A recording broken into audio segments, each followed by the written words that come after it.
Então, eu queria falar de algumas coisas que eu vi essa semana.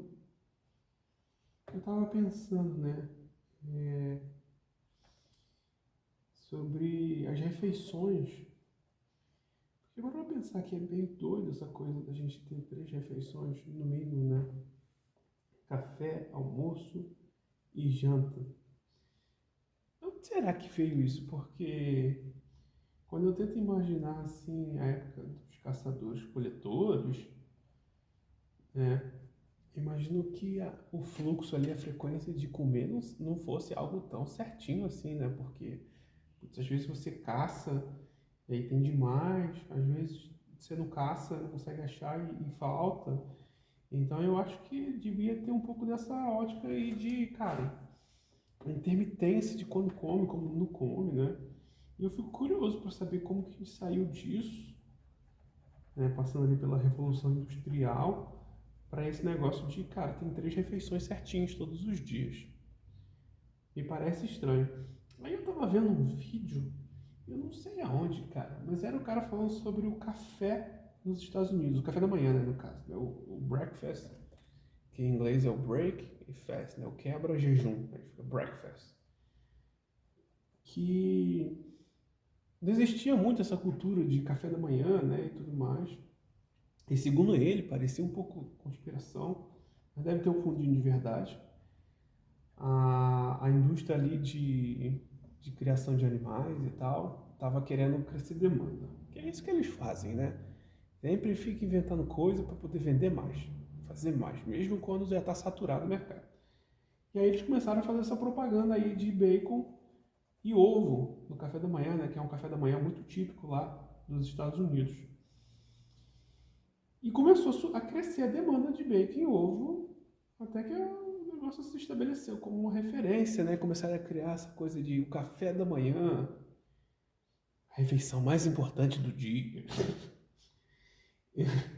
E é meio doideira isso, né, cara? Não sei se faz muito sentido, na verdade, mas isso me fez pensar, né, em como que as pessoas inventam coisa para poder vender coisa pra gente, né? E nesse caso é ovo e bacon. Aí assim, né, se eles inventam refeição, incentivam, via propaganda de campanhas de marketing, né? O horário de comer tem até aquela coisa, coma de 3 em 3 horas, né? Que parece até meio estranho de novo quando a gente pensa assim na evolução do ser humano e na intermitência de ter comida e tal. E se eles conseguem fazer esse tipo de coisa, eles também conseguem criar na gente a cultura do que comer quando comer, né? Isso aí é bem visível ali na pirâmide alimentar, que hoje em dia tem um monte de gente criticando, com razão, né?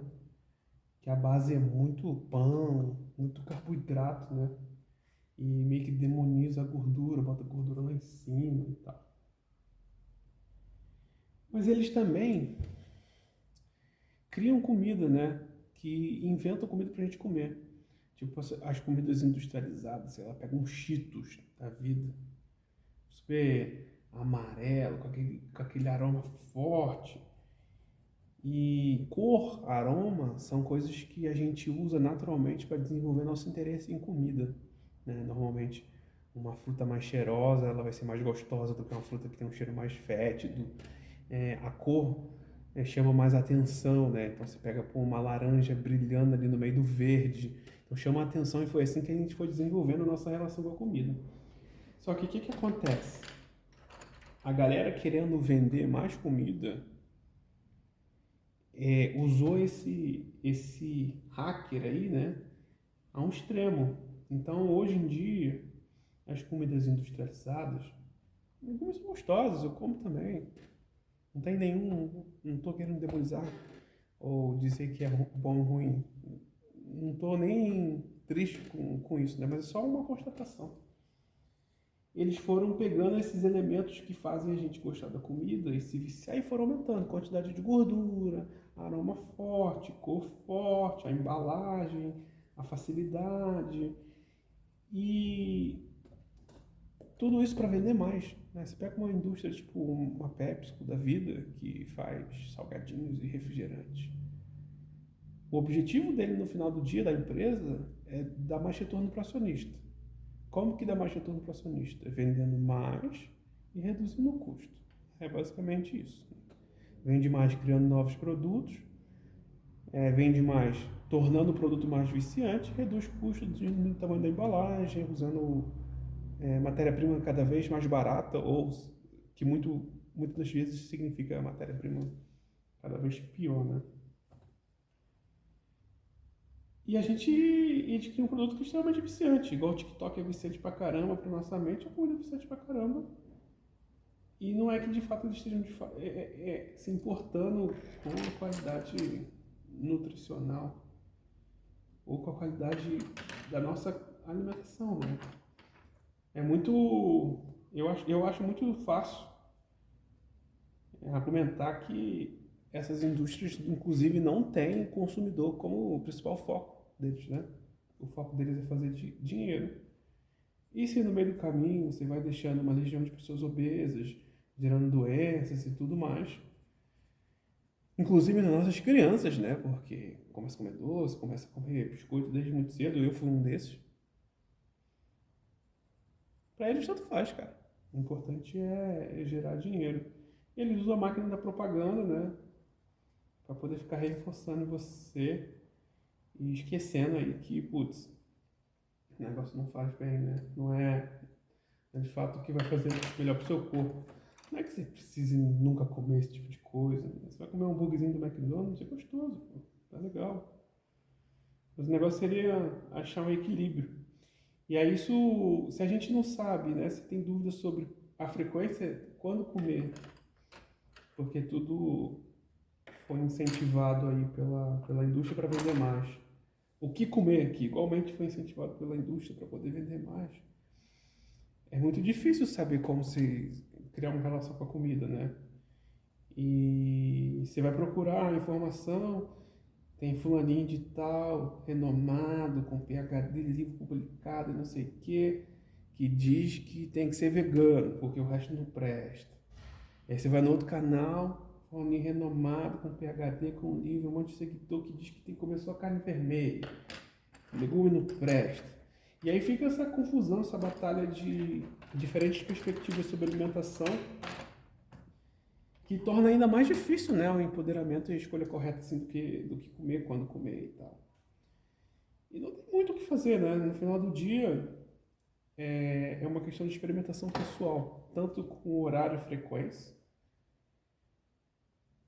jejum, brincar com o jejum, ver como que você se sente, como que horas que dá fome, que horas que não dá fome, e brincar com as comidas, né? Come, tem um pouco de sensibilidade ali, de mindfulness sobre como você vai se sentindo, qual é o efeito da comida em você, ver também o quanto a comida está relacionada ao emocional. É uma caminhada difícil, né?